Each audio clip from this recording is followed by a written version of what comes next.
Hello दोस्तों, स्वागत है आप सबका इन्वेस्टमेंट की पाठशाला पर। आज हम आईएफसीआई के लेटेस्ट क्वार्टरली रिजल्ट्स का एनालिसिस करेंगे और साथ ही एक इम्पॉर्टेंट टॉपिक डिस्कस करेंगे। आईएफसीआई की एनएसई में होल्डिंग कितनी है और इसका पोटेंशियल इम्पैक्ट क्या हो सकता है। चलिए सिंपल हिंदी में ब्रेक डाउन करते हैं। तो इस पूरी कहानी को ठीक से समझने के लिए हमने इसे 5 आसान हिस्सों में बांट दिया है। सबसे पहले जानेंगे आईएफसीआई है क्या, फिर इसके फाइनेंशियल्स को खंगालेंगे, उसके बाद उस छिपे हुए खजाने की बात करेंगे, फिर पॉजिटिव्स और नेगेटिव्स को तौलेंगे और आखिर में एक क्लियर टेकअवे पर आएंगे। चलिए शुरुआत बिल्कुल बेसिक से करते हैं। आखिर आईएफसीआई है क्या और इसकी जड़ें हमारे देश के इंडस्ट्रियल इतिहास में कितनी गहरी हैं, आइए देखते हैं। तो देखिए, आईएफसीआई को आज़ादी के ठीक बाद 1948 में बनाया गया था और इसका मकसद बिल्कुल साफ था, इंडिया के इंडस्ट्रियल सेक्टर को लंबे समय के लिए फाइनेंस प्रोवाइड करना ताकि देश आगे बढ़ सके। सोच के देखिए, ये इंडिया की सबसे पहली डेवलपमेंट फाइनेंशियल इंस्टीट्यूशन थी। अब सीधे आते हैं इसके आज के हालात पर। कंपनी के जो फाइनेंशियल नंबर्स हैं ना, वो एक ऐसी कहानी बता रहे हैं जिसमें दो किरदार हैं और दोनों एक दूसरे से बिल्कुल अलग। पहली नज़र में देखें तो सब कुछ काफ़ी अच्छा लगता है। जैसे कि आप देख सकते हैं, कंपनी का रेवेन्यू ऑपरेशन से लगातार बढ़ रहा है, चाहे पिछले क्वार्टर से कंपेयर करें या पिछले साल से। ये तो एक काफ़ी पॉजिटिव साइन लगता है ना? लेकिन अब आती है कहानी में ट्विस्ट। ये नंबर देखिए, 96.31%।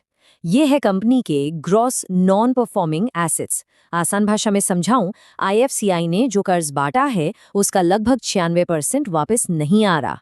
ये एक बहुत बड़ा, मतलब बहुत ही बड़ा रेड फ्लैग है। पर इतने बड़े एनपीए के संकट के बीच एक और हैरान करने वाली बात सामने आती है। कंपनी के पास जितना टोटल कर्ज है ना, उससे ज्यादा तो कैश पड़ा हुआ है। देखिए, कर्ज है करीब 35 बिलियन का और कैश है 39 बिलियन से भी ज्यादा। बड़ी अजीब सिचुएशन है ना? तो अब हम आते हैं उस असली वजह पर जिसने मार्केट का सारा ध्यान आईएफसीआई पर ला दिया है। ये वो छिपा हुआ खजाना है जो इसकी बैलेंस शीट में साफ साफ दिखता नहीं है। तो सबसे बड़ा सवाल यही उठता है, अगर कंपनी का मेन बिजनेस इतनी बड़ी मुश्किल में है तो फिर स्टॉक में इतनी तेजी क्यों है? आखिर इन्वेस्टर्स को इसमें ऐसा क्या दिख रहा है? इसका जवाब इसके इनडायरेक्ट होल्डिंग स्ट्रक्चर में छिपा है। देखिए, आईएफसीआई के पास नेशनल स्टॉक एक्सचेंज यानी एनएससी में डायरेक्ट हिस्सा नहीं है, बल्कि आईएफसीआई के पास stock holding corporation of India SHCIL में 52.41% की हिस्सेदारी है और उस एसएचसीआईएल के पास एनएससी का 4.40% हिस्सा है। इस पूरे इन्वेस्टमेंट केस को समझने का सबसे आसान तरीका है ये एनालॉजी।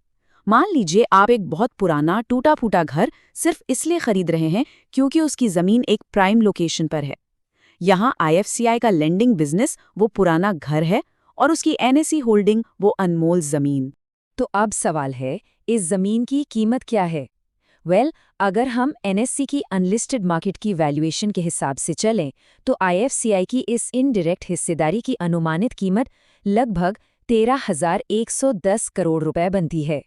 ये रकम आईएफसीआई के खुद के साइज के सामने बहुत बड़ी है।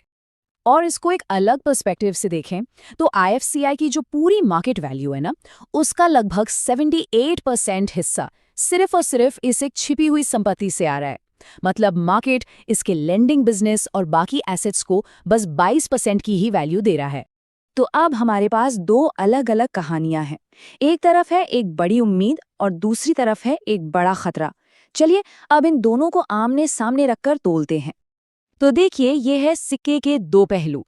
पॉजिटिव साइड पर सबसे पहले है एनएससी आईपीओ से वैल्यू अनलॉक होने की उम्मीद, फिर एक नए फी बेस्ड मॉडल की तरफ जाना और हाँ, सरकारी समर्थन।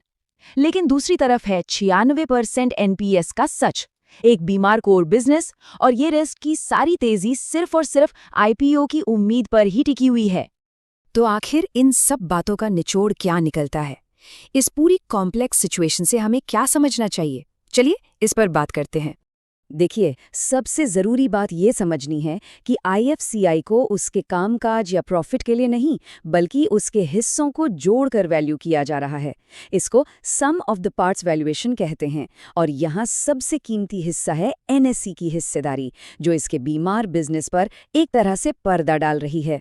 ये कोट उस उम्मीद को बिल्कुल अच्छे से दिखाता है कि एनएससी का आने वाला आईपीओ वो इवेंट हो सकता है जो आईएफसीआई की फाइनेंशियल किस्मत को हमेशा के लिए बदल दे। जैसे ही एनएससी के आईपीओ की घंटी बजेगी, शायद इंडिया की इस सबसे पुरानी फाइनेंशियल संस्था के लिए एक नए चैप्टर की शुरुआत हो। लेकिन आखिर में सवाल तो यहीं रह जाता है, क्या सिर्फ एक आईपीओ इस कंपनी की इतनी पुरानी और गहरी समस्याओं को ठीक कर पाएगा? क्या ये एक जादुई छड़ी साबित होगा? और इस एनालिसिस को ख़त्म करने से पहले एक ज़रूरी डिस्क्लेमर। ये पूरी चर्चा सिर्फ एजुकेशनल पर्पस के लिए है। इसमें कोई बाय या सेल रिकमेंडेशन नहीं दी गई है। Stock market investments market risks के अधीन होते हैं, इसलिए इन्वेस्ट करने से पहले अपनी रिसर्च ज़रूर करें। अगर आपको ये वीडियो यूज़फुल लगा हो तो लाइक कीजिए, और ऐसे ही डिटेल स्टॉक एनालिसिस के लिए इन्वेस्टमेंट की पाठशाला को सब्सक्राइब करना ना भूलें।